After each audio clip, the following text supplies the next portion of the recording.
popular. You're gonna be popular.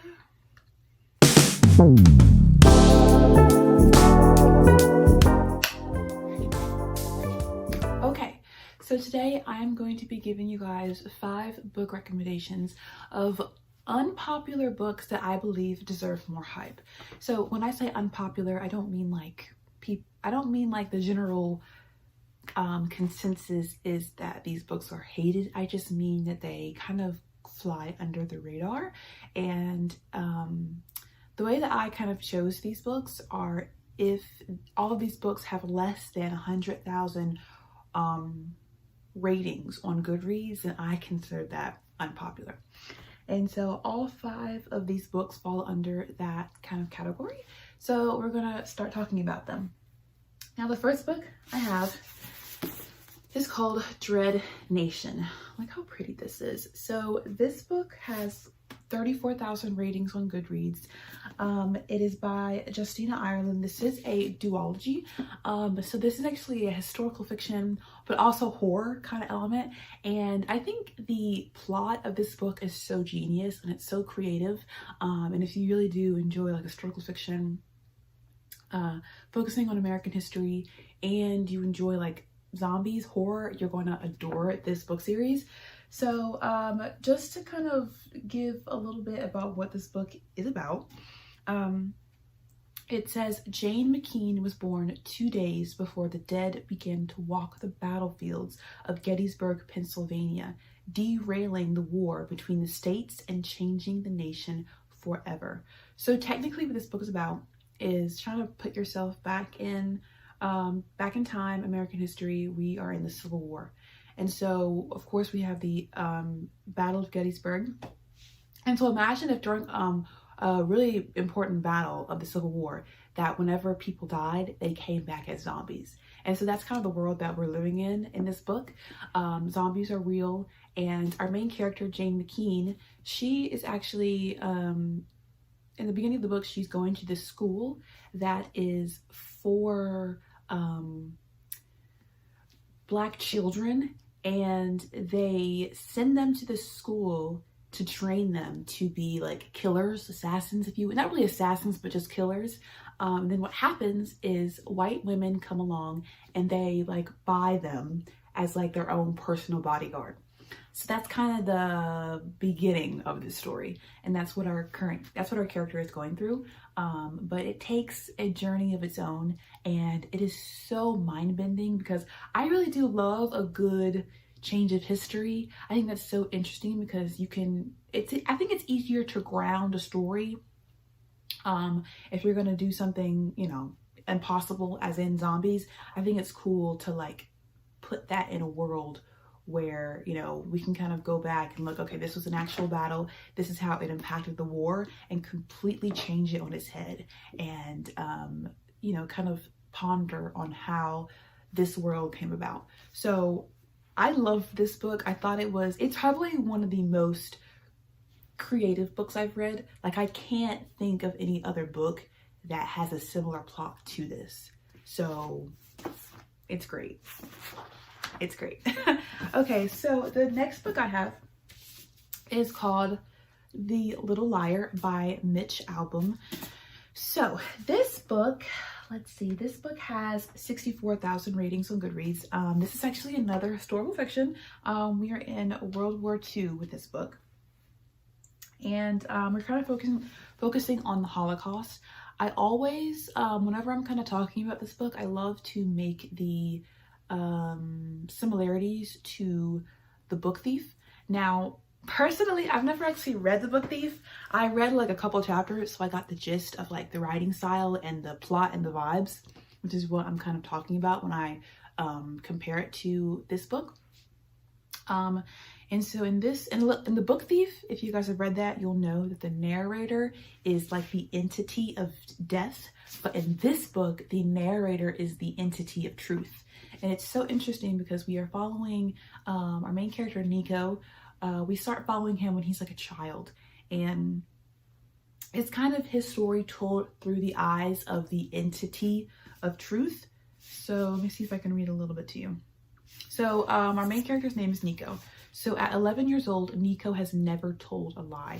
So what happens is the German soldiers come into his hometown and they manipulate him because he's a child. So they tell him that, hey, we need you to convince your family and the town to come to the train station at this day at this time, because we're going to take you all to a different like city where you guys are going to have new houses and new jobs. And the reason why they went to Nico, our main character, is because he's never told a lie in his entire life.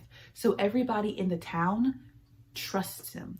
They like genuinely trust whatever he says. They respect him. They believe him. So that's kind of what happens. Nico goes and he tells everyone, hey guys, we gotta pack up. We're gonna go to the bus and we're gonna go get new jobs. And they all believe him because he believes it. And he, of course, is being manipulated. But at the end of the day, he is the little liar. And so that's kind of the catapult of this plot. And this book takes place throughout his entire life. And so he goes through this really crazy bout of just like guilt and all the things he does because of that guilt and all of the repercussions other people face because of what he convinced them to do. It's amazing. I mean, I was crying a lot. I was crying a lot. I'm not even gonna lie to you. The writing is perfection. This author is amazing. I read this book this year, so I definitely need to look into the backlog of this author's stories because he is amazing. Okay, moving on to the next book I have, which I don't currently own. I am thinking about getting it. I don't know yet. We'll see. But the next book I own is called, the next book I read is called Blue Sisters. Now, this book has 70,000 ratings on Goodreads. I also read this year. I read it like maybe a month ago, 2 months ago. So this book is a literary fiction adult book. So it is about 3 estranged sisters. They're called the Blue Sisters because their last name is Blue. And so kind of the catapult of this plot is it is the 1-year anniversary of their sister's death. So there used to be 4 sisters, but now there's only 3. And we get everyone has like their own point of view, I think. Oh my god, am I right? My god, it's only been 2 months. If it's not that, then it's kind of like you go into everyone's head. I honestly, it's been so long. Don't ask me. I read too many books. Anyways, so we get like everyone's internal thoughts and internal struggles, and at this point they're estranged, and so they're all like in different parts of the world, and they come together and they're really just trying to rebuild themselves. And it's just honestly beautiful. It says 3 estranged siblings return to their family home in New York after their beloved sister's death, and this unforgettable story of grief, identity, and the complexities of family. So if you are like a fan of literary fiction, family dramas, siblings, then I definitely recommend this book. It was beautiful. The writing was amazing. I just thought this was a brilliantly put together book. And I definitely will be kind of focused on this author to seeing what else she comes out with, because it was truly really great. And I will say it was kind of weird because the sister that died, when I read kind of like her story, it was so weird to me because it felt so personal to my own story. Like, it was so creepy. Like, the author was describing each of the sisters, and then when they got to the one that died, the way that she was describing her, I was like, whoa, it's kind of sounds like me. And then like the sister that died had like this illness, and I also have that illness, so it was like super creepy, and I immediately felt connected to that character. And then they're like, oh, but she died, and I was like, oh well, that's messed up. But I loved it. It was great, and I highly recommend you guys check that book out. Now, the next book I have is called Lily de Jong. It is by Janet Benton. This is one of the most beautiful books I own. I truly think this book cover is gorgeous. Like, it's so beautiful. It's like so simple, but so breathtaking.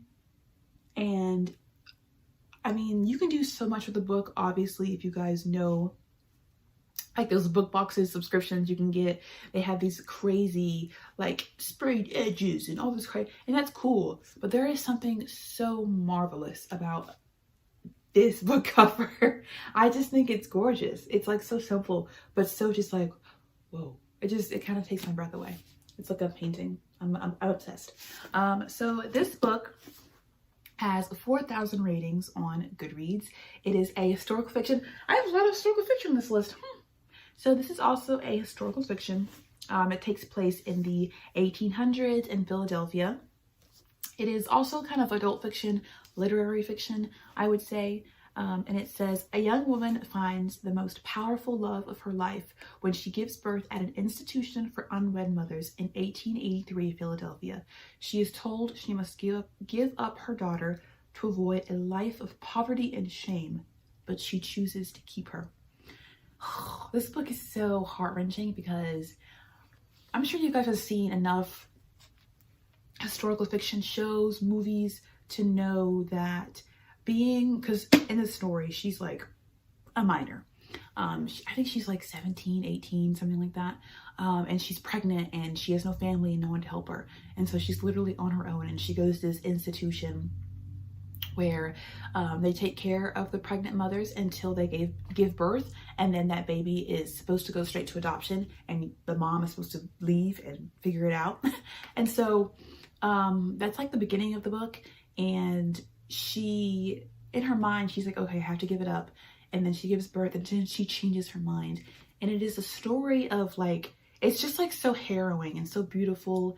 And oh my gosh, this young woman just goes through so much shit. Just like so much. It is like honestly crazy how much she had to go through to take care of her child, to be treated with respect, to have enough money to live. Like the amount of things that she had to go through and the amount of manipulation she was put under is baffling to me. But I just think it was amazing. And I just think it was really a testament to her love for her baby. And so I definitely recommend that book. Now, the very last book I have to recommend is called Come Fly With Me. This is by Camille DeMaio. I actually just read this book. I have a little book review for it if you would like to see. So this book, actually FYI, this book isn't even released yet. I don't know when you guys are watching this video, but this book gets released February 2025. So definitely be on the lookout for this book. If you have NetGalley, definitely go try to read this book because it is fantastic. That's where I read it. This is also historical fiction, women's fiction, and it says, it is 1962, the dawn of the jet set era. Hope takes flight for two Pan Am stewardesses, navigating the adventurous new life in a novel about love, friendship, and escape by the best-selling author of The Memory of Us and Until We Meet. So this book is so spectacular because it just interweaves so many amazing different like thoughts and beliefs, and which you thought was real but it's not real, and what true love means, and what independence is, and what taking control of your life means.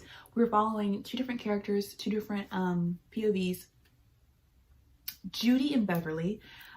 So quick, Judy is in her 30s, and at the beginning of the book she is in a abusive marriage. And then we have Beverly, who is like 22 years old. She lives with her family. Her family's rich, and her family is planning on marrying her out. And so both of them are like, hell no, I hate my life. This is not how I want my future to be or to continue. I will not allow others to control my own destiny. So they each find their own way of escaping their lives. And to do that, they decide to interview to become Pan Am stewardesses, which is a real company. If you know, you know. I didn't really know too much about this because this is just not my timeline of like life. But this was like a really, I would say like comparative and also respectable job back then. This was like one of the few jobs out there for women that was truly respected and allowed them to build a career for themselves and to gain some sort of independence. And so both of these women get accepted into the program, the job of being Pan Am stewardesses. And so the company Pan Am is like an international flight. They do international flights. So in the story, our characters literally go to so many different countries. They become best friends, and it's really just a story about their lives and about the ups and downs of figuring out who they are. There also are little sprinkles of like journal entries from one of the characters, kind of like, it's like a journal entry of when they're old, talking about things that happen when they're young. And throughout the entire book, you have no idea who's actually writing the journal entries.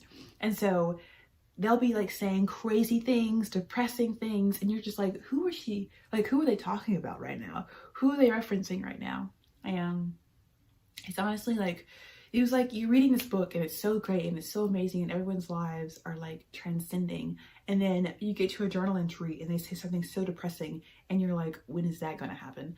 And let's just say that when it happened, I was bawling my eyes out and I was hysterical. And I think why it really hit home for me, not only because she was able to kind of conceive of two characters that felt so real, but also because she also kind of interweaved such like specific true events that happened within the Pan Am kind of world back then into the story, and it was super creepy. Like in the acknowledgements of the book, she's like, oh yeah, this happened, the thing that I wrote in the book actually happened in real life. And I'm like, that is so messed up. So highly recommend this book. And like I said, it hasn't actually been released yet. It will be released in February 2025, and it currently has 34 ratings, and I am one of them. I gave it 5 stars. It's phenomenal. Trust me. Okay guys, so those were my recommendations for my 5 books that are unpopular that I truly think deserve more hype. If you guys have read any of these books, I would love to hear your thoughts down below. And if you have any video ideas for me, definitely let me know there as well. Alright guys, thanks for watching. Bye!